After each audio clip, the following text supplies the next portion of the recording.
ಭಾರತದ ಪಶ್ಚಿಮ ಕರಾವಳಿಗೆ ಸಮಾನಾಂತರವಾಗಿ ಹಬ್ಬಿರೋ ಪಶ್ಚಿಮ ಘಟ್ಟಗಳ ಪರ್ವತ ಶ್ರೇಣಿಯು ನಮ್ಮ ಭೂಮಿಯ 18 ಮಹತ್ತರ ಜೀವ ವೈವಿಧ್ಯ ತಾಣಗಳಲ್ಲಿ ಒಂದು ಎಂದೇ ಗುರುತಿಸಲ್ಪಟ್ಟಿದೆ. ಪಶ್ಚಿಮ ಘಟ್ಟಗಳು ಅನೇಕ ಪೂರ್ವ ಹಾಗೂ ಪಶ್ಚಿಮಾಭಿಮುಖವಾಗಿ ಹರಿಯುವ ನದಿಗಳಿಗೆ ಜನ್ಮಸ್ಥಾನವಾಗಿವೆ.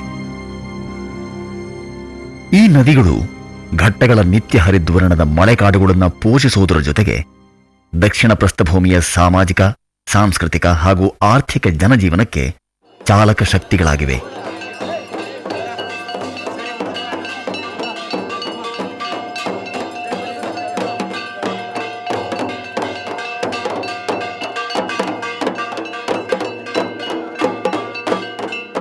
ಅಂತಹ ಪುರಾತನ ನದಿಗಳಲ್ಲಿ ಒಬ್ಬಳು ಅಘನಾಶಿನಿ. ಉತ್ತರ ಕನ್ನಡ ಜಿಲ್ಲೆಯ ಶಿರಸಿ ಬಳಿ ಮಧ್ಯಪಶ್ಚಿಮ ಘಟ್ಟ ಪ್ರದೇಶದಲ್ಲಿ ಅಘನಾಶಿನಿ ಹುಟ್ಟುತ್ತಾಳೆ. ಇಂದಿನವರೆಗೂ ತನ್ನ ಮೂಲ ರೂಪ ಹಾಗೂ ನೈಸರ್ಗಿಕತೆಯನ್ನ ಉಳಿಸಿಕೊಂಡಿರೋದೇ ಅಘನಾಶಿನಿಯ ವಿಶೇಷ. ಈಕೆಯ ಆಜುಬಾಜಿನಲ್ಲಿ ಹರಿಯೋ ಕಾಳಿ ಹಾಗೂ ಶರಾವತಿ ನದಿಗಳಿಗೆ ಅಣೆಕಟ್ಟಿನ ಮೇಲೆ ಅಣೆಕಟ್ಟುಗಳನ್ನು ಕಟ್ಟಿದ್ರೆ ಅಘನಾಶಿನಿ ಅವುಗಳಿಂದ ಮುಕ್ತವಾಗಿ ಯಾವುದೇ ಅಡೆತಡೆಗಳಿಲ್ಲದೆ ತನ್ನೊಂದಿಗೆ ಘಟ್ಟಗಳ ಅಮೂಲ್ಯ ಜೈವಿಕ ಪದಾರ್ಥಗಳನ್ನು ಹೊತ್ತು ತರ್ತಾ ತನ್ನ ಅಳಿವೆ ಪ್ರದೇಶವನ್ನು ಸಮೃದ್ಧಗೊಳಿಸ್ತಾಳೆ. ಹೀಗೆ ಅಘನಾಶಿನಿ ಪಶ್ಚಿಮಾಭಿಮುಖವಾಗಿ ಸುಮಾರು 120 ಕಿಲೋಮೀಟರ್ ಹರಿತಾ ಹಿಂದೂ ಪವಿತ್ರ ಸ್ಥಳವಾದ ಗೋಕರ್ಣದ ಬಳಿ ಮೀನುಗಾರಿಕಾ ಬಂದರು ಗ್ರಾಮವಾದ ತದಡಿಯಲ್ಲಿ ಅರಬ್ಬಿ ಸಮುದ್ರಕ್ಕೆ ಸೇರ್ತಾಳೆ.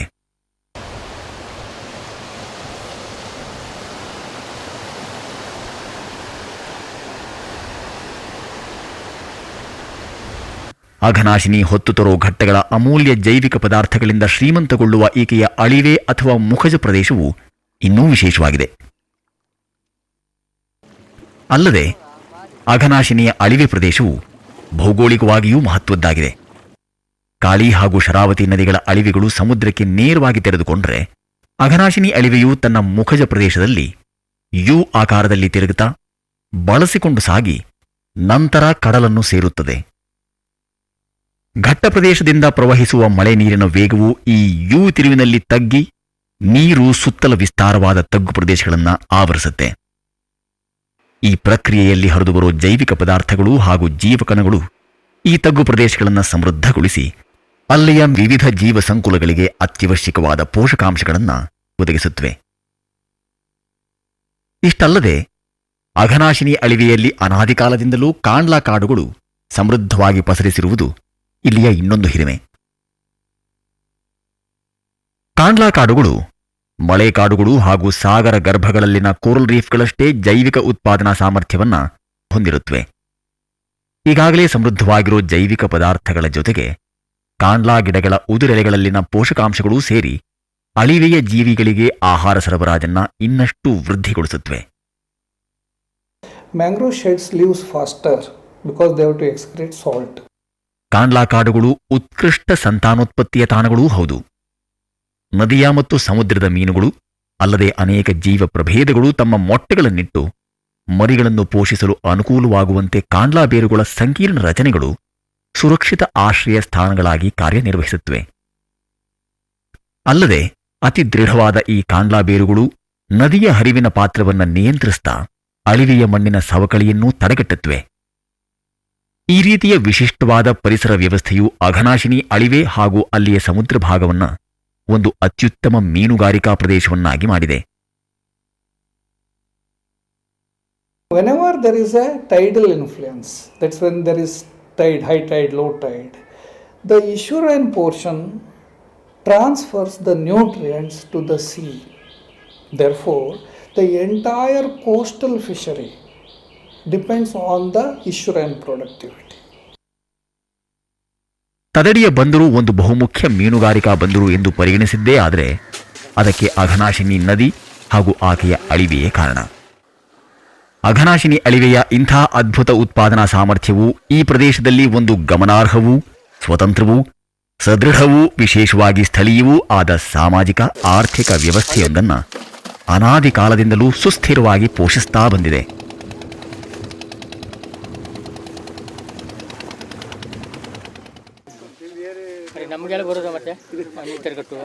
The productivity is so high, we need not add anything to the river, but the river produces every year crores of rupees worth output.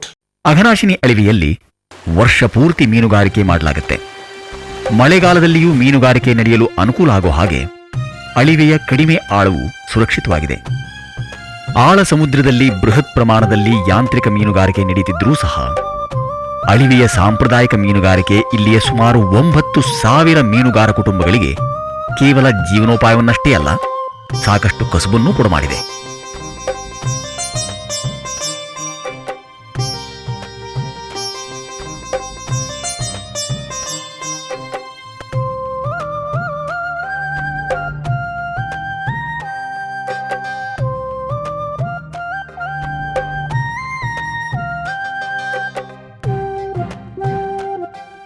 ಇಲ್ಲಿಯ ಸಾಂಪ್ರದಾಯಿಕ ಮೀನುಗಾರಿಕೆ ಅನೇಕ ರೀತಿಯ ಕುತೂಹಲಕಾರಿ ತಂತ್ರಗಳೊಂದಿಗೆ ಕೂಡಿರುತ್ತೆ.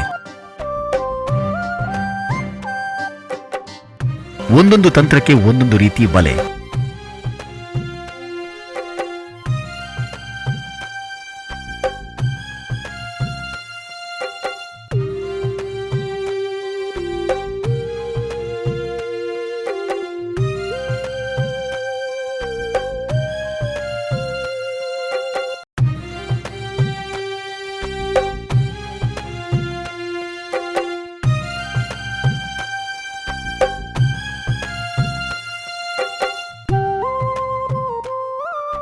ಇಲ್ಲಿಯ ಸಾಂಪ್ರದಾಯಿಕ ಮೀನುಗಾರಿಕೆ ಮುಖ್ಯವಾಗಿ ಸಮುದ್ರದ ಭರತ ಇಳಿತಗಳನ್ನೇ ಅವಲಂಬಿಸಿದೆ.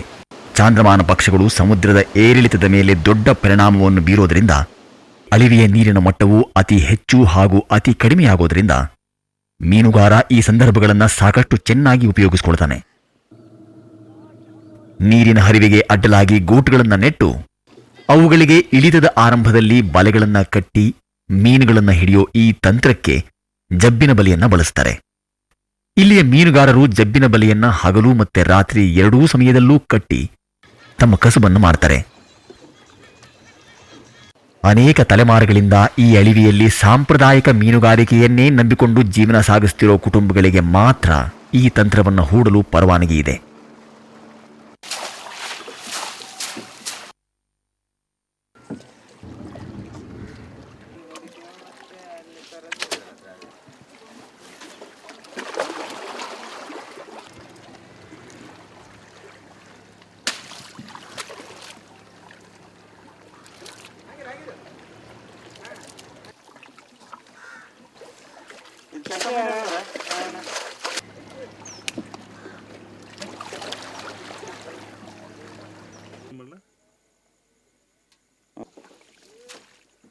ಚಾಚುಬಲೆ ಪದ್ಧತಿ ಒಂದು ಸಾಮೂಹಿಕ ಮೀನುಗಾರಿಕಾ ಪದ್ಧತಿ.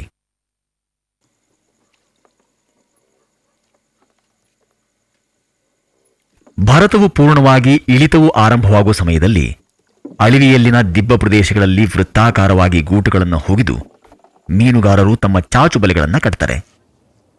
ಆ ಬಲೆಗಳ ವೃತ್ತದ ವ್ಯಾಪ್ತಿಯೊಳಗೆ ಸೇರಿಕೊಂಡ ಮೀನುಗಳು ಇಳಿತವು ಪೂರ್ಣವಾಗಿ ನೀರೆಲ್ಲ ಸಮುದ್ರಕ್ಕೆ ಹೋದ ನಂತರವೂ ಅಲ್ಲೇ ಉಳಿಯುತ್ತವೆ. ಗ್ರಾಮವೊಂದರ 10 ಕುಟುಂಬಗಳು ಈ ಪದ್ಧತಿಯಲ್ಲಿ ಭಾಗವಹಿಸಿ ದೊರೆತ ಮೀನುಗಳನ್ನು ಸಮವಾಗಿ ಹಂಚಿಕೊಳ್ಳುತ್ತಾರೆ.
ಅಳಿವೆಯ ಸುತ್ತಲಿನ ತಗ್ಗು ಪ್ರದೇಶಗಳು ಮೂಲತಃ ಕೃಷಿ ಭೂಮಿಗಳೇ. ಇವಕ್ಕೆ ಸ್ಥಳೀಯರು ಗಜನಿ ಭೂಮಿ ಅಂತ ಕರೀತಾರೆ. ಅಘನಾಶಿನಿ ಅಳಿವೆಯ ಸುತ್ತಲೂ ಸುಮಾರು 8,000 ಎಕರೆಯಷ್ಟು ಗಜನಿ ಭೂಮಿ ಇದೆ. ವ್ಯವಸಾಯವನ್ನೇ ವೃತ್ತಿಯಾಗಿಸಿಕೊಂಡು ಬದುಕಿ ಬಂದಿರೋ ಸಾವಿರಾರು ರೈತರು ಈ ಗಜನಿ ಭೂಮಿಗಳಲ್ಲಿ ಉಪ್ಪು ನೀರಲ್ಲೂ ಬೆಳೆಯಬಹುದಾದ ಅಪರೂಪದ ಕಗ್ಗ ಎಂಬ ಸ್ಥಳೀಯ ತಳಿಯ ಭತ್ತವನ್ನು ಬೆಳೀತಾರೆ. ಕಗ್ಗನ ಭತ್ತದಲ್ಲಿ 2 ನಮೂನೆಯ ಭತ್ತಗಳಿದೆ. ಒಂದು ಬಿಳಿ ಕಗ್ಗ, ಮತ್ತೊಂದು ಕರಿ ಕಗ್ಗ. ಕರಿ ಕಗ್ಗ ಹೆಚ್ಚು ಅಂದರೆ ಉಪ್ಪು ನೀರಿನಲ್ಲಿ ಹೆಚ್ಚು ಕಾಲ ಬದುಕ್ತದೆ, ಅದು ಅಂದರೆ ಉಪ್ಪು ನೀರಾದರೂ. ಈ ಬಿಳಿ ಕಗ್ಗ ಮತ್ತು ಇತರ ಧಾನ್ಯಗಳು ಗಜಲಿಯಲ್ಲಿ ಆಗೋದಿಲ್ಲ. ಗುಡ್ಲಿಯಲ್ಲಿ ಅದನ್ನು ಕಡಿದು ಹಿಂಗೆ ಅದು ಹೆಟ್ಟಿಯನ್ನು ಹಿಂಗೆ ಮರ್ಚಾಗ್ತಾ ಹೋಗ್ತೇವೆ. 7 ದಿವಸಗಳ ಮೊದಲು ಆ ಬೀಜವನ್ನು ನೀರಿನಲ್ಲಿ ಅದನ್ನು ನೆನೆಸಿಡ್ತೇವೆ. ನೆನೆಸಿ ಅದಕ್ಕೆ ಉಪಚಾರಗಳನ್ನು ಮಾಡ್ತೇವೆ. ಉಪಚಾರ ಮಾಡಿದ ನಂತರ 7 ದಿವಸದ ನಂತರ ಅದು ಮೊಳಕೆ ಬರ್ತದೆ. ಆವಾಗ ಸರಿಯಾದ ಮೊಳಕೆ ಬಂದ ಕೂಡಲೇ ಅದನ್ನು ತೆಗೆದು ನಾವು ಎಲ್ಲ ಹರಡಿಡ್ತೇವೆ. ಆಮೇಲೆ ನಾವು ಯಾವ ದಿವಸ ಅದನ್ನು ಬಿತ್ತೇವ ಆ ದಿವಸ ಅದನ್ನು ಮುಟ್ಟಿಲಿ ತಗೊಂಡು ಹಿಂಗೆ ತೋಗ್ತಾನೆ ಹೋಗೋದು. ಹಿಂಗೆ ಕರೆಕ್ಟಾಗಿ ಹೊಡ್ಕೊಂತ ಹೋಗೋದು. ಮತ್ತು ಈ ಕಡೆ ಬರ್ಬೇಕಾದ್ರೆ ಹಿಂಗೆ ಹೊಡ್ಕೊಂತ ಬರೋದು. ಮತ್ತು ಈ ಕಡೆ ಹೋಗಿ ಹಿಂಗೆ ಸಾಲಾಗಿ ಎಲ್ಲೂ ತಪ್ಪಿದ್ದಂಗೆ ಹೊಡ್ಕೊಂತ ಹೋಗೋದು. ಕಗ್ಗ ಭತ್ತದ ಕಟಾವು ಆದ ನಂತರ ರೈತರು ಗಜನಿ ಭೂಮಿಗಳನ್ನು ಸ್ವಾಭಾವಿಕ ಸೀಗಡಿ ಕೃಷಿಗಾಗಿ ಬಳಸ್ತಾರೆ. ಅಘನಾಶಿನಿ ಅಳಿವೆಯು ಜಲಚರಗಳ ಸಂತಾನೋತ್ಪತ್ತಿಯನ್ನು ವಿಶೇಷವಾಗಿ ಪ್ರೋತ್ಸಾಹಿಸುವುದರಿಂದ ಇಲ್ಲಿಯ ಗಜನಿ ಭೂಮಿಗಳು ಸೀಗಡಿ ಕೃಷಿಗೆ ಹೇಳಿ ಮಾಡಿಸಿದ ತಾಣಗಳಾಗಿವೆ. ಉತ್ಕೃಷ್ಟ ದರ್ಜೆಯ ಟೈಗರ್ ಹಾಗೂ ವೈಟ್ ಸೀಗಡಿಗಳನ್ನೂ ಒಳಗೊಂಡ ಹಾಗೆ ಅನೇಕ ಜಾತಿಯ ಸೀಗಡಿ ಮರಿಗಳು ಸಮುದ್ರದಿಂದ ಈ ಪೋಷಕಾಂಶಭರಿತ ಅಳಿವಿಗೆ ಬಂದು ಸುಮಾರು 3 ತಿಂಗಳು ನೆಲೆಸಿ 30 ರಿಂದ 40 ಗ್ರಾಂ ತೂಕದವರೆಗೂ ಬೆಳೆದು ಮತ್ತೆ ಸಮುದ್ರಕ್ಕೆ ಮರಳೋದು ರೂಢಿ. ಭರತದ ಸಮಯದಲ್ಲಿ ಸೀಗಡಿ ಮರಿಗಳನ್ನು ಹೊತ್ತು ಬರುವ ಉಪ್ಪು ನೀರನ್ನ ಇಲ್ಲಿಯ ರೈತರು ವಿಶೇಷವಾಗಿ ನಿರ್ಮಿಸಿರೋ ಒಡ್ಡು ಹಾಗೂ ತೂಬುಗಳ ಮೂಲಕ ತಮ್ಮ ಗಜನಿ ಭೂಮಿಗಳಿಗೆ ಹಾಯಿಸಿಕೊಂಡು ನಂತರ ತೂಬುಗಳನ್ನು ಮುಚ್ಚಿಬಿಡ್ತಾರೆ.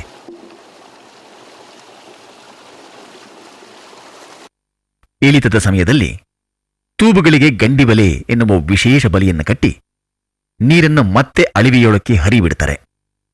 ಹೀಗೆ ಸೀಗಡಿ ಮರಿಗಳು ಅಲ್ಲಿಯೇ ಉಳಿದುಕೊಳ್ಳುತ್ತವೆ. ಅವು ಅಲ್ಲಿಯೇ ಬೆಳೆದು ಪ್ರಾಯಕ್ಕೆ ಬಂದ ನಂತರ ಅವುಗಳನ್ನು ಮಾರ್ತಾರೆ. ನೈಸರ್ಗಿಕ ಸೀಗಡಿ ಕೃಷಿಯನ್ನ ಇತ್ತಲ ಪ್ರದೇಶದಲ್ಲಿ ರೈತರು ಕಾಲದಿಂದಲೂ ಮಾಡ್ತಾ ಬಂದಿದ್ದಾರೆ. ಆದರೆ ಇತ್ತೀಚಿನ ದಶಕಗಳಲ್ಲಿ ನಮ್ಮ ದೇಶದಲ್ಲಿ ಸೀಗಡಿ ಉದ್ಯಮ ಅಭಿವೃದ್ಧಿಯಾಗಿ ರಫ್ತು ಮಾರುಕಟ್ಟೆಯೂ ಸಹ ಹೆಚ್ಚಿದ್ದರಿಂದ ಬಹುತೇಕ ಗಜನಿ ಭೂಮಿಯ ತುಂಡುಗಳು ಆಧುನಿಕ ಸೀಗಡಿ ಫಾರ್ಮ್ಗಳಾಗಿ ಮಾರ್ಪಟ್ಟಿವೆ. ಭಾರತವು ಸೀಗಡಿ ರಫ್ತಿನಲ್ಲಿ ಅಗ್ರಗಣ್ಯ ರಾಷ್ಟ್ರಗಳಲ್ಲಿ ಒಂದಾದ್ದರಿಂದ ಈ ಗಜನಿ ಭೂಮಿಗಳ ಬೆಲೆಯೂ ಈಗ ಹಲವು ಪಟ್ಟು ಹೆಚ್ಚಿದೆ. ನಮ್ಮ ದೇಶದ ಅತ್ಯುತ್ತಮ ಉಪ್ಪಿನ ಆಗರಗಳಲ್ಲಿ ಅಘನಾಶಿನಿಯ ಗಜನಿ ಭೂಮಿಗಳಲ್ಲಿನ ಹಲವು ವಿಸ್ತಾರಗಳೂ ಸೇರಿವೆ ಅನ್ನೋದು ಈ ಅಳಿವೆಯ ಹೆಗ್ಗಳಿಕೆ.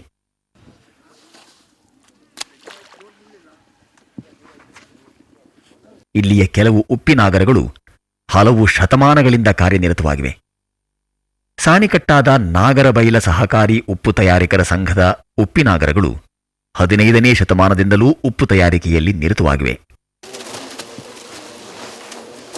ಈ ಪ್ರದೇಶದಲ್ಲಿನ ಅಗೇರ ಜನಾಂಗದವರು ಅನಾದಿ ಕಾಲದಿಂದಲೂ ಉಪ್ಪು ತಯಾರಿಕೆಯನ್ನೇ ಮೂಲ ವೃತ್ತಿಯನ್ನಾಗಿ ಮಾಡಿಕೊಂಡಿದ್ದಾರೆ. ಎಂದಿನಿಂದ ನಮ್ಮ ಪೂರ್ವಜರ ಕಾಲದಲ್ಲಿಂದ ನಡೆದು ಬಂದದ್ದಿದೆ. ನಮ್ಮ ಮಕ್ಕಳಿಂದ ಮತ್ತು ಮರುಮಕ್ಕಳು ಹಿಂಗಾಗಿ ಎಲ್ಲರೂ ಇಲ್ಲೇ ಕೆಲಸ ಜೀವನ ಮಾಡೋದೇ. ಈ ಕಸಬು ಮಾತ್ರ ಬಾಕಿ ಯಾವ ಜಾತಿಗೂ ಬರುವುದಿಲ್ಲ. ಬಾಕಿ ಯಾವುದಾದ್ರೂ ಯಾರು ಏನಾರು ಮಾಡ್ತಿದ್ರು. ಇದೊಂದು ದಂಧೆ ಮಾತ್ರ ನಾವೇ ಮಾಡುವುದೇ. ಈಗ ಬೇರೆ ಯಾವ ಕೆಲಸನೂ ನಮಗಿಲ್ಲಲ್ಲ ಸರ್. ಇದ್ದಂದ್ರೆ ಅದೊಂದೇ ಕೆಲಸ. ಇಲ್ಲಿ ಈಗ ಮಳೆ ಬಿದ್ದ ಮೇಲೆ ಸಸಿ ನೆಡೋದೊಂದೇ ಕೆಲಸ. ಪರಿಶಿಷ್ಟ ಜಾತಿಗೆ ಸೇರಿದ ಈ ಅಗೇರರು ಭೂರಹಿತರು. ಬೇಸಿಗೆಯ ನಂತರ ಉಪ್ಪು ತಯಾರಿಕೆಗೆ ವಿರಾಮ ದೊರೆತ ಮೇಲೆ ಅಲ್ಪ ಸ್ವಲ್ಪ ಕೃಷಿ ಕೂಲಿಯಿಂದಲೇ ಇವರ ಮಳೆಗಾಲದ ಬದುಕು ಸಾಗುತ್ತೆ. ಭೂಮಿ ಗೀಮಿ ಏನೂ ಇಲ್ಲ. ಇದು ಸರ್ಕಾರ ಕೊಟ್ಟದೆ 3 ಗುಂಟೆ ಜಾಗನೇ. ಶಾಲಿದ ಸ್ವಲ್ಪ ಕಲುವುದು ಮತ್ತೆ ಇಲ್ಲಿಗೆ ಬರುವುದು.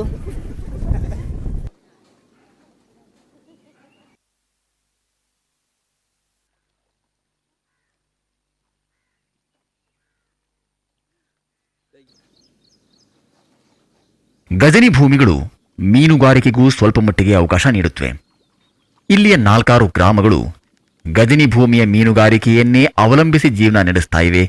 ನುಶಿಕೋಟೆಯ ಈ ಮೀನುಗಾರನ ಹಾಗೆ ಆಚೆಗೆ ಹೋಗೋದು ಕಡಿಮೆ, ಭಾರಿ ಕಡಿಮೆ. ಒಂದು 4-5 ಜನ ಅಷ್ಟೇ ಹೊರಗಡೆ ಹೋಗೋದು. ನುಶಿಕೋಟೆ, ಮಾದನಗೇರಿ, ಹಿರೇಗುತ್ತಿ, ಬೆಟ್ಕುಳಿ ಮತ್ತಿತರ ಗ್ರಾಮಗಳ ರೈತರು ತಮ್ಮ ಜಮೀನುಗಳನ್ನು ಕಳೆದುಕೊಳ್ಳುವ ಮೊದಲು ಇಲ್ಲಿ ಎಲ್ಲರ ಹಾಗೆ ಕಗ್ಗ ಭತ್ತ ಬೆಳೀತಾ ಇದ್ರು. 1973ರ ಸುಮಾರಿಗೆ ಸರ್ಕಾರವು ಇವರುಗಳಿಂದ 1848 ಎಕರೆ ಭೂಮಿಯನ್ನು ವಶಪಡಿಸಿಕೊಂಡು ಕೈಗಾರಿಕಾ ಉಪ್ಪು ತಯಾರಿಸೋ ಸಲುವಾಗಿ ಖಾಸಗಿ ಕಂಪನಿಯೊಂದಕ್ಕೆ ಗುತ್ತಿಗೆ ನೀಡಿತು. ಆದರೆ ಉಪ್ಪು ತಯಾರಿಕೆ ಉದ್ಯಮ ಇಲ್ಲಿ ಸಂಪೂರ್ಣ ನಿಷ್ಫಲವಾಗಿ ಇಡೀ ಭೂಮಿ ಬರಡಾಯಿತು. As agricultural land, it was contributing to our Ishurine ecosystem because all the washout from the agricultural land was going there. In fact, the loss from this abundant land for the past 30-32 years is immense. ಸರ್ಕಾರದಿಂದ ಸಮರ್ಪಕ ಪರಿಹಾರವಾಗಲಿ ಪುನರ್ವಸತಿಯಾಗಲಿ ಕಾಣದೆ ಭೂಮಿಯನ್ನೂ ಮೂಲವೃತ್ತಿಯನ್ನೂ ಕಳಕೊಂಡ ಈ ರೈತರ ಬದುಕು ಅತಂತ್ರವಾಗಿ ಅವರುಗಳೆಲ್ಲ ಮೀನುಗಾರಿಕೆಗೆ ಒಗ್ಗಬೇಕಾದ ಅನಿವಾರ್ಯತೆಗೆ ತಳ್ಳಲ್ಪಟ್ಟರು. ಈ ಗೌಡ್ರು ಪಡ್ತಿ ಪಟಗಾರು ನಾಮದಾರಿ ಅವರೆಲ್ಲ ಈ ಪರಿಸ್ಥಿತಿಯಲ್ಲಿ ಬಂದು ಮೀನುಗಾರಿಕೆ ಉದ್ಯೋಗನೇ ಮಾಡ್ತಾರೆ ಹೆಚ್ಚಾಗಿ. ಮೀನುಗಾರ ಜನಾಂಗದವರಲ್ಲದ ರೈತರು ಒಮ್ಮೆ ತಮ್ಮದೇ ಆಗಿದ್ದ, ಆದರೆ ಈಗ ಸರ್ಕಾರಿ ಸ್ವಾಮ್ಯದ ಈ ಭೂಮಿಯಲ್ಲಿಯೇ ಅನಧಿಕೃತವಾಗಿ ಮೀನುಗಾರಿಕೆ ನಡೆಸ್ತಾ ಇದ್ದಾರೆ. ಇದು ವಿಪರ್ಯಾಸವೇ ಸರಿ. ಜಮೀನೆಲ್ಲ ಕಳ್ಕೊಂಡಿದ್ದಾರಲ್ಲ, ಮತ್ತು ಉದ್ಯೋಗ ಏನಿಲ್ಲ, ಜಮೀನಲ್ಲಿ ಬೇರೆ ಬೆಳೆ ಏನೂ ಆಗೋದಿಲ್ಲ ಈಗ ಅವರಿಗೆ. ಅದಕ್ಕೆ ಈ ಮೀನುಗಾರಿಕೆ ಉದ್ಯೋಗನೇ ಮಾಡಿ ಜೀವನ ಮಾಡ್ತಿದ್ದಾರೆ ಅವರು. ಮೀನುಗಾರಿಕೆ ಒಂದು ಬಿಟ್ಟರೆ ಮತ್ತು ಬೇರೆ ಯಾವ ಉದ್ಯೋಗನೂ ಇಲ್ಲ ಇಲ್ಲಿ. ಇಷ್ಟಾದರೂ ಇಲ್ಲಿ ಢಾಳಾಗಿ ಕಾಣುವಂಥ ಒಂದು ಅಂಶ ಅಂದರೆ ಅಳಿವೆಯ ಸುತ್ತಲ ಗಜನಿ ಭೂಮಿಯಲ್ಲಿನ ಮೀನುಗಾರಿಕೆಯೇ ಈ 4-6 ಗ್ರಾಮಗಳ ಸರಿಸುಮಾರು 1,000 ಕುಟುಂಬಗಳ ಜೀವನ ನಿರ್ವಹಣೆಗೆ ಅವಕಾಶ ಮಾಡಿಕೊಟ್ಟಿದೆ. ಮೀನುಗಾರಿಕೆಯಿಂದ ದಿವಸಕ್ಕೆ ಒಂದು ಮನೆಗೆ ಸರಿ ಅಂತ ಹೇಳಿದ್ರೆ ಒಂದು 200-300 ರೂಪಾಯಿ ದುಡಿಬೋದು. ಇದು ಅಳಿವೆಯ ಉತ್ಪಾದನಾ ಸಾಮರ್ಥ್ಯಕ್ಕೆ ಮತ್ತು ಅದು ಪ್ರೋತ್ಸಾಹಿಸೋ ಆರ್ಥಿಕತೆಗೆ ಸಾಕ್ಷಿಯಲ್ಲವೇ?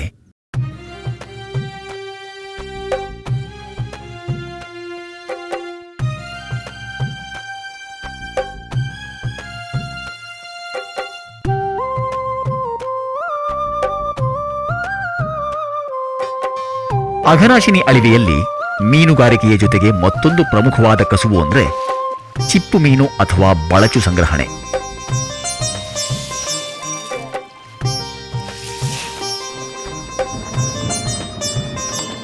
ಅಳಿವೆಯ ಸುತ್ತಲಿನ ಅನೇಕ ಗ್ರಾಮಗಳ ಪುರುಷರು ಮಹಿಳೆಯರು ಪ್ರತಿದಿನವೂ ಅಳಿವೆಯ ತಳದ ಮಣ್ಣಿನಿಂದ ಬಳಚನ್ನು ಹೆಕ್ಕಿ ಜೀವನ ನಿರ್ವಹಿಸುತ್ತಾರೆ.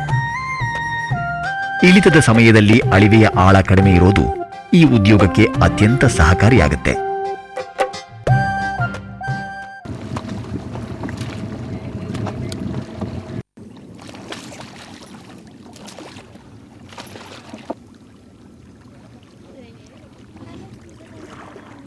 ಧೈರ್ಯಸ್ಥ ಹಾಗೂ ಪರಿಣಿತ ಯುವತಿಯರು ಅಳಿವೆಯ ತುಸು ಆಳದ ಸ್ಥಳಗಳಲ್ಲಿ ದಿನಕ್ಕೆ ಕಡೆ ಪಕ್ಷ 100 ಸಾರಿಯಾದರೂ ಮುಳುಗಿ ಸುಮಾರು 5-6 ಬಕೀಟ್ಗಳಷ್ಟು ಬಳಚನ್ನ ಸಂಗ್ರಹಿಸುತ್ತಾರೆ.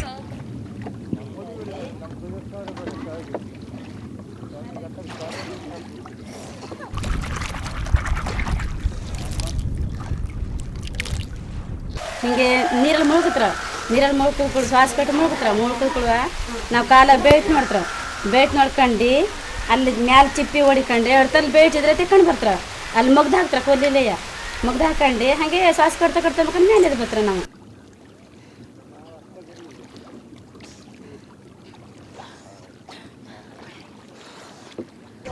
ಐದು ಬಕೆಟ್ 6 ಹಿಂಗೆ ತೆಗಿತಾರೆ. ವರ್ಷದಲ್ಲಿ ಸುಮಾರು 200 ದಿನಗಳ ಕಾಲ ಜನರು ಈ ಉದ್ಯೋಗವನ್ನು ಮಾಡ್ತಾರೆ. ಏಪ್ರಿಲ್, ಮೇ ಹಾಗೂ ಸೆಪ್ಟೆಂಬರ್ನಿಂದ ಅಕ್ಟೋಬರ್ ವೇಳೆಯಲ್ಲಿ ಈ ಕಸುಬು ಬಿರುಸಿನಿಂದ ನಡೆಯುತ್ತೆ. ಈ ಚಿಪ್ಪು ಮೀನನ್ನು ಹೆಕ್ಕಲು ಅಳಿವೆಯಿಂದ ಸರಿಸುಮಾರು 8 ಕಿಲೋಮೀಟರ್ ದೂರದ ದೀವಗಿ, ಮಿರ್ಜಾನ ಗ್ರಾಮಗಳಿಂದಲೂ ಸಹ ನಸುಕಿನಲ್ಲಿಯೇ ದೋಣಿಗಳಲ್ಲಿ ಬರೋದು ಈ ಉದ್ಯೋಗವು ನೀಡೋ ನಿರ್ದಿಷ್ಟ ಪ್ರತಿಫಲದ ಭರವಸೆಗೆ ನಿದರ್ಶನ. ಪಶ್ಚಿಮ ಕರಾವಳಿಯ ಇತರೆ ನದಿಗಳನ್ನು ಹೋಲಿಸಿದ್ರೆ ಅಘನಾಶಿನಿ ಅಳಿವೆಯು ಚಿಪ್ಪು ಮೀನು ಉತ್ಪನ್ನವನ್ನು ಯಥೇಚ್ಛವಾಗಿ ಪೋಷಿಸುತ್ತೆ. ಅದಕ್ಕೆ ಮುಖ್ಯ ಕಾರಣ ಅಳಿವೆಯ ಜೇಡಿಮಣ್ಣು ಹಾಗೂ ಸಮುದ್ರದ ಮರಳಿನ ಹದಭರಿತ ಮಿಶ್ರಣ. ಜೇಡಿಯು ಇಲ್ಲಿ 60% ಮರಳು 15-20% ಜೊತೆಗೆ ಇಲ್ಲಿಯ ಕಡಿಮೆ ಲವಣಾಂಶವುಳ್ಳ ನದಿ ಸಮುದ್ರದ ನೀರಿನ ಮಿಶ್ರಣವು ಬಳಚಿನ ವೃದ್ಧಿಗೆ ಸಹಕಾರಿಯಾಗಿದೆ. Wherever there are old shells, they say that is their residential place, ancestral place. There will be the accumulation of clams. Not only that, the dead shells contribute to the calcium content of the river. And calcium is very much essential. Calcium carbonate is very much essential for these clams. ಅಘನಾಶಿನಿಯು ಇಂದಿನವರೆಗೂ ಯಾವುದೇ ಬೃಹತ್ ಯೋಜನೆಗಳಿಗೆ ತುತ್ತಾಗದೆ ತನ್ನ ಮೂಲ ರೂಪವನ್ನು ಉಳಿಸಿಕೊಂಡಿರೋದ್ರಿಂದಲೇ ಈ ರೀತಿಯ ಜೀವಪರ ಪರಿಸರವನ್ನು ಕಾಯ್ದುಕೊಂಡಿದ್ದಾಳೆ. ಈಕೆ ಇದೇ ಗುಣವನ್ನು ಹೀಗೆ ಉಳಿಸಿಕೊಂಡಲ್ಲಿ ಮುಂದೆಯೂ ಸಹ ಇಷ್ಟೇ ಶ್ರೇಷ್ಠವಾದ ಜೀವಪರತೆಯನ್ನ ಈಕೆಯಿಂದ ನಿರೀಕ್ಷಿಸಬಹುದು. ಬಳಚು ಹೆಕ್ಕೋದನ್ನೇ ವೃತ್ತಿಯಾಗಿಸಿಕೊಂಡ ಸುಮಾರು 2,000 ಜನರ ಜೊತೆಗೆ ದೂರ ಪ್ರದೇಶಗಳಿಂದ ನೂರಾರು ಮಂದಿ ಕೃಷಿಕ ಮಹಿಳೆಯರು, ಅದರಲ್ಲೂ ಹಾಲಕ್ಕಿ ಒಕ್ಕಲಿಗ ಮಹಿಳೆಯರು ವರ್ಷಕ್ಕೊಮ್ಮೆ ಸುಗ್ಗಿಯ ನಂತರದ ಬಿಡುವಿನ ಸಮಯದಲ್ಲಿ ಅಳಿವೆಗೆ ಬಂದು ಬಳಚನ್ನ ಹೆಕ್ಕಿಕೊಳ್ತಾರೆ. ವರ್ಷಕ್ಕಾಗೋಷ್ಟನ್ನ ಹೆಕ್ಕಿ ಅವನ್ನ ಸುಲಿದು ಒಣಗಿಸಿ ವರ್ಷದುದ್ದಕ್ಕೂ ಶೇಖರಿಸಿಕೊಂಡು ತಮ್ಮ ಅಡುಗೆಯಲ್ಲಿ ಅದನ್ನು ಬಳಸ್ತಾರೆ. ಈ ಸಂಪ್ರದಾಯವು ಇತ್ತಲವರ ಆಹಾರ ಸಂಸ್ಕೃತಿಯ ಒಂದು ಪ್ರಮುಖ ಅಂಶವೇ ಆಗಿದೆ.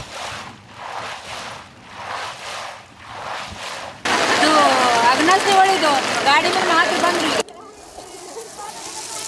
ಯಾವ ಹೊಳಿಲಿಲ್ಲ, ಅದೊಂದೇ ಹೊಳಿಲಿ ಲಕ್ಷಗಟ್ಟಲೆ ರೂಪಾಯಿ ಹೋಗಿ ತೆಗಿತಾರೆ ದಿವಸ ಎಲ್ಲ ಜೋಡಿನೂ ಬರ್ತದೆ. ಇಷ್ಟು ಬೆಳೆ ಸರಿ ಮಾಡಿಟ್ರೆ 45 ರೂಪಾಯಿ ಉಳಿತಾಯ ಮಾಡ್ಕೊತದ ಅವ್ರು ರೊಕ್ಕ ಮಾಡಿ. ಸರಿ ಒಂದೇ ಲೆಕ್ಕದ ವ್ಯಾಪಾರ ಅದು. ಸಿಕ್ಕಾಪಟ್ಟೆಲ್ಲ ಆದರೆ ಇದ್ರಾಗ ಏನು ಉಳಿದಲ್ಲ, ಅವ್ರು ದುಡ್ಡು ಅವ್ರಿಗೆ ಮಾಡ್ಕೊಡೋದೆ. 50 ಮಾಡಿದ್ರು 100 ಮಾಡಿದ್ರು 100 ಕೈಯನ್ನು ಹಾಕೋದಾದ್ರೆ ಆಯ್ತು. ಹೀಗೆ ನಮ್ದು ಹೊಳಿದ ತಂದಿನಯ್ಯ. ಈಗ ಅಗ್ನೇಶ್ನೇ ಹೊಳಿ ಹೋಗಿ ನಮ್ಮ ಗಂಡಸ್ರಿಗೆ ಆಳ್ಕೋದ್ಲಿ, ನಮ್ಮ ಮಕ್ಕಳು ಬೆಳೆಸಿ ಹೋಗ್ಲಿ, ಅಲ್ಲಿ ತಂದ್ರೆ ಮಾತ್ರ ನಾವು ಇಲ್ಲಿ ನಾಲ್ಕಣಿ ಮಾಡ್ಕೊಂಡು ತಿನ್ಬೇಕು. ನಮಗೆ ಸಂಬ್ರೆಲ್ಲೂ ಹತ್ತಿರ ಇಲ್ಲ. ಕುಬೇರನ ಕೈಲಿ ಸಾಲ ತೆಗು ವ್ಯಾಪಾರ ನಮ್ಮದು. ಹೇಗೆ ಕೇಳಿದ್ರೆ ಒಟ್ಟು ನೀರಿನ ಮೇಲೆ ಕೆಲಸ ಆಗಬೇಕು. ಈ ಬಳಿ ತೆಗೆದು ಚಿಪ್ಪಿ ತೆಗೆದು ನೀರಿಗೆ ಕರೆಂಟ್ ತೆಗೆದು ಹೀಗೆ ಅವನ ಕೈ ಸಾಲ ತಗೊಂಡು ಬಂದೇ ನಮ್ಮ ವ್ಯವಹಾರ ಆಗಬೇಕು. ಕ್ಯಾಲ್ಸಿಯಂ ಮತ್ತು ಪ್ರೋಟೀನ್ಗಳಿಂದ ಸತ್ವಯುತವಾದ ವಿಶಿಷ್ಟ ರುಚಿಯುಳ್ಳ ಚಿಪ್ಪು ಮೀನಿನ ಬಳಕೆ ಈ ಹಿಂದೆ ಕೇವಲ ಸ್ಥಳೀಯವಾಗಿತ್ತು. ಆದರೆ ಇತ್ತೀಚಿನ ದಶಕಗಳಲ್ಲಿ ಬಳಚಿನ ಮಾರುಕಟ್ಟೆ ಕರ್ನಾಟಕದ ಎಲ್ಲೆಯನ್ನೂ ಮೀರಿ ಹಿಗ್ಗಿದೆ.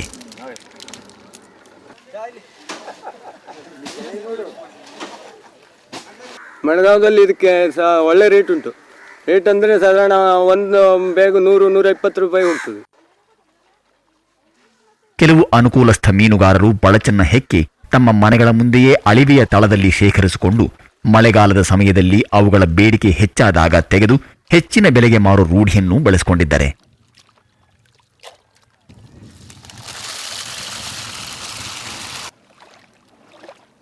ಮೃತ ಚಿಪ್ಪು ಮೀನುಗಳ ಚಿಪ್ಪಿನಲ್ಲಿ ಸುಣ್ಣದ ಅಂಶವು ಹೇರಳವಾಗಿರುತ್ತೆ. ಅಘನಾಶಿನಿ ಅಳಿವೆಯ ಕೆಲವು ಭಾಗಗಳು ಇಂಥ ಚಿಪ್ಪುಗಳಿಂದ ತುಂಬಿ ಹೋಗಿವೆ. ಚಿಪ್ಪಿನ ಗಣಿಗಾರಿಕೆ ಇಲ್ಲಿ ಯಾಂತ್ರೀಕರಣಗೊಳ್ಳದೆ ಕೇವಲ ಮಾನವ ಶಕ್ತಿಯಿಂದಲೇ ನಡೀತಾ ಇದೆ.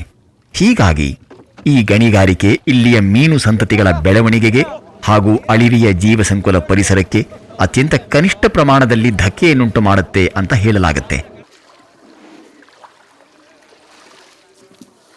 ಇಲ್ಲಿಯ ಚಿಪ್ಪು ಗಣಿಗಾರಿಕೆಯು ಕನಿಷ್ಠ 800 ಸ್ಥಳೀಯ ಚಿಪ್ಪು ಗಣಿಗಾರರಿಗೆ ಉದ್ಯೋಗವನ್ನು ಕಲ್ಪಿಸಿದೆ ಅನ್ನೋದು ಒಂದಂದಾಜು.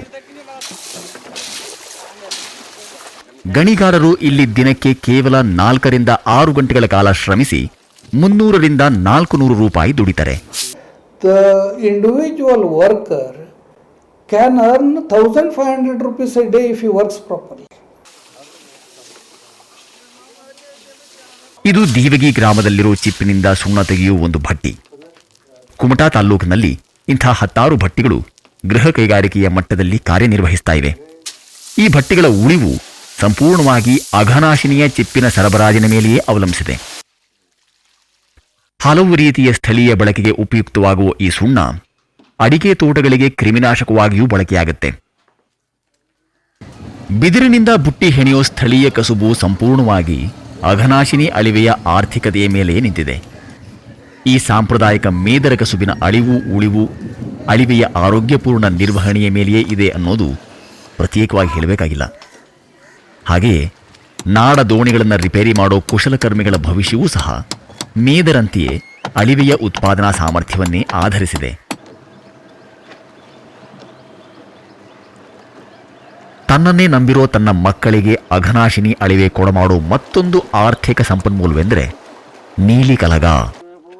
ನುರಿತ ಹಾಗೂ ಸಾಹಸಿ ಮೀನುಗಾರರು ಅಳಿವೆಯ ಅಂಚಿಗೆ ಹೋಗಿ ಸಮುದ್ರದ ಅಬ್ಬರದ ಅಲೆಗಳ ನಡುವೆ ನೀರಲ್ಲಿ ಮುಳುಗಿ ನೀಲಿ ಕಲಗವನ್ನು ಹೆಕ್ಕಿ ತರ್ತಾರೆ.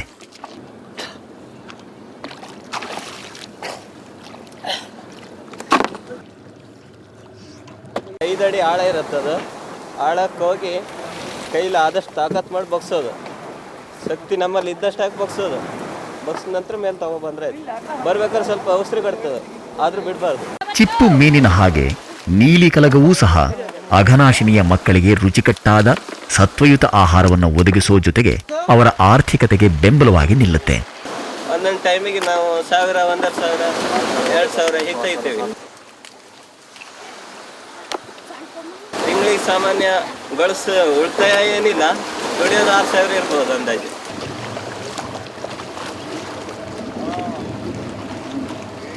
ಅಘನಾಶಿನಿ ನದಿಯ ಹೆಸರನ್ನೇ ಹೊಂದಿರೋ ಅಳಿವೆಯ ಅಂಚಿನ ಗ್ರಾಮದ ಈತ ನಮ್ಮ ಸ್ನೇಹಿತ ಈಶ್ವರ್. ಈಶ್ವರ್ನಂಥ ಸಾಹಸಿ ಮೀನುಗಾರರು ಅಳಿವೆಯ ಅಂಚಿನಲ್ಲಿ ತಮ್ಮ ಅತಿ ಪ್ರಾಶಸ್ತ್ಯದ ಕುರಡೆ ಬಲೆಯನ್ನ ಕಲ್ಲುಗಳ ಲಂಗರಿನ ಸಹಾಯದಿಂದ ಇಳಿಸ್ತಾರೆ. ಅತಿ ಮೌಲ್ಯದ ತಳಿ ಅಂತ ಪರಿಗಣಿತವಾಗಿರುವ ಕುರಡೆ ಮೀನು ಪ್ರೌಢಾವಸ್ಥೆಯಲ್ಲಿ 20 ರಿಂದ 35 ಕೆಜಿವರೆಗೂ ತೂಗಿ ಕೆಜಿಯೊಂದಕ್ಕೆ 30 ರಿಂದ 40 ರೂಪಾಯಿಗಳಷ್ಟು ಬೆಲೆ ಬಾಳುತ್ತೆ.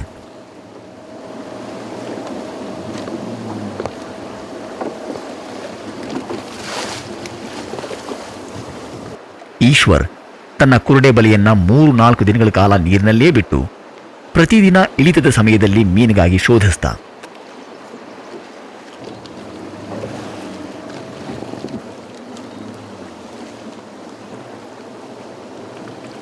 ಎರಡನೇ ದಿನ ಅವನ ಎಣಿಕೆಯಂತೆ ಕುರುಡೆ ಮೀನು ಅವನ ಪಾಲಿನದಾಗಿತ್ತು.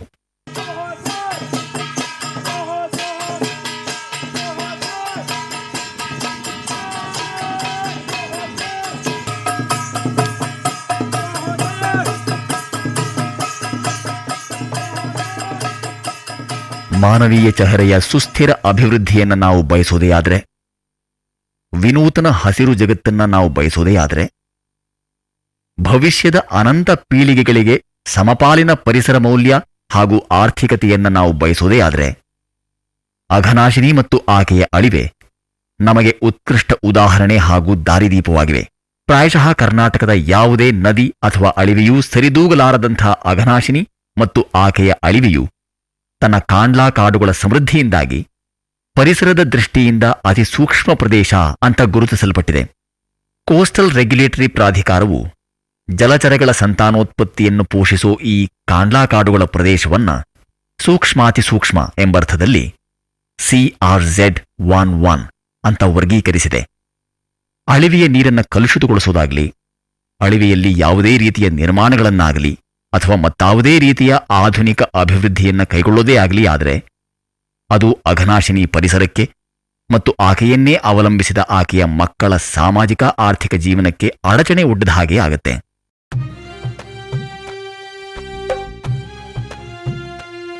ಅಘನಾಶಿನಿ ತನ್ನ ಮಕ್ಕಳಿಗೆ ನಂಬಿಕೆ, ಧರ್ಮ, ಜೀವನ ಮತ್ತು ಮರಣ ಎಲ್ಲವೂ ಆಗಿದ್ದಾಳೆ.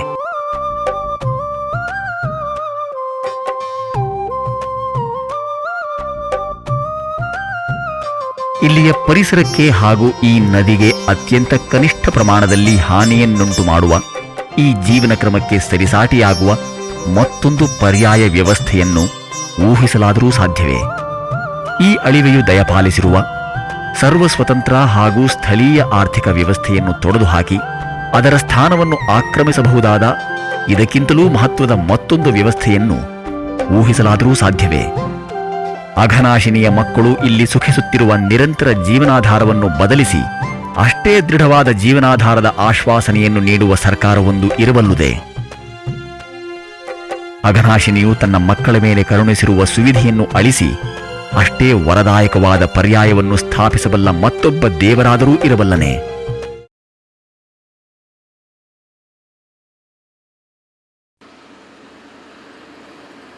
ಅಘನಾಶಿನಿ ಅಳಿವೆಯ ತೀರ ಪ್ರದೇಶದಲ್ಲಿ 4000 ಮೆಗಾವ್ಯಾಟ್ಸ್ ಸಾಮರ್ಥ್ಯದ ಕಲ್ಲಿದ್ದಲು ಆಧಾರಿತ ಉಷ್ಣ ವಿದ್ಯುತ್ ಸ್ಥಾವರವನ್ನು ಸ್ಥಾಪಿಸಲು ಭಾರತ ಸರ್ಕಾರ ಉದ್ದೇಶಿಸಿದೆ. ಸಾಗರದಾಚೆಯಿಂದ ಆಮದಾಗೋ ಲಕ್ಷೋಪಲಕ್ಷ ಟನ್ ಕಲ್ಲಿದ್ದಲನ್ನು ಅಳಿವೆಯ ಅಂಚಿನ ಭೂಪ್ರದೇಶದಲ್ಲಿ ದಾಸ್ತಾನು ಮಾಡಲು ಯೋಜನೆ ಉದ್ದೇಶಿಸಿದೆ. ಪ್ರತಿದಿನವೂ ಕಲ್ಲಿದ್ದಲನ್ನು ಹೊತ್ತು ತರೋ ಹಡಗುಗಳಿಗಾಗಿ ಒಂದು ಬೃಹತ್ ಆಧುನಿಕ ಬಂದರನ್ನು ನಿರ್ಮಿಸುವ ಉದ್ದೇಶನೂ ಇದೆ. ದಾಸ್ತಾನು ಸ್ಥಳದಿಂದ ವಿದ್ಯುದಾಗಾರಕ್ಕೆ ಕಲ್ಲಿದ್ದಲನ್ನು ಸಾಗಿಸುವ ಸಲುವಾಗಿ ಅಳಿವೆಯ ಆಳವನ್ನು ಹಲವು ಪಟ್ಟು ಹೆಚ್ಚಿಸುವ ಯೋಜನೆಯೂ ಪ್ರಸ್ತಾವದಲ್ಲಿದೆ. For Uttara Kannada, we have one of the most beautiful ecosystem, which cannot be compared with any other ecosystems available here. ಅಗ್ನೇಶ್ನಿ ಹೊಳಿ ಬಂದಾಗ ಆಗೋದು ಸಮ, ನಮಗೆ ಒಂದು ವಿಷ ಏನಾರು ಹಾಕಿ ಕೊಂದೋದು ಸಮ. ಮತ್ ನಾವ್ ಇದು ಯಾವ ಕೊಡ್ಬೇಕ? ನಮ್ ಜೀವನ ಹೋಗೋದೇ ಅಗ್ನೇಶ್ನಿ ಹೊಳಿಯಲ್ಲೇ, ಹೋಗೋದೇ ಅಲ್ಲೇ ನಾವು. ಈ ಅಗ್ನೇಶ್ನಿ ಹೊಳಿಲಿ ಮೀನ್ ಹಿಡ್ಕೊ ಬಂದ್ರೆ ಮಾತ್ರ ನಮ್ಮ ದಂಧಿ, ಎಲ್ಲಿಗೆ ನಮ್ಮ ಮತ್ತೆ ಯಾವ ದಂಧಿ ಇಲ್ಲ.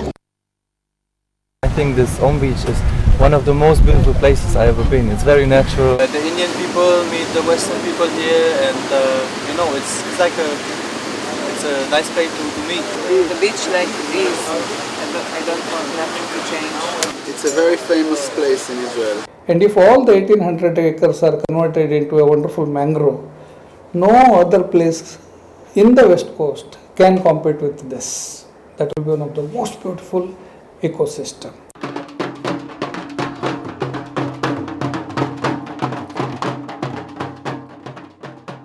ಸ್ಥಳೀಯರು ಈ ಯೋಜನೆಯಿಂದ ಇಲ್ಲಿಯ ಪರಿಸರದ ಮೇಲೆ, ಜೀವ ವೈವಿಧ್ಯದ ಮೇಲೆ, ಅಳಿವೆಯನ್ನೇ ಸಂಪೂರ್ಣವಾಗಿ ನಂಬಿಕೊಂಡು ಜೀವನ ಸಾಗಿಸುತ್ತಿರುವ ಸ್ಥಳೀಯರ ಆರ್ಥಿಕತೆ ಮತ್ತು ಸಾಮಾಜಿಕತೆಯ ಮೇಲೆ ಉಂಟಾಗಬಹುದಾದ ಅತಿರೇಕದ ದುಷ್ಪರಿಣಾಮಗಳ ಬಗ್ಗೆ ಆತಂಕಗೊಂಡಿದ್ದಾರೆ.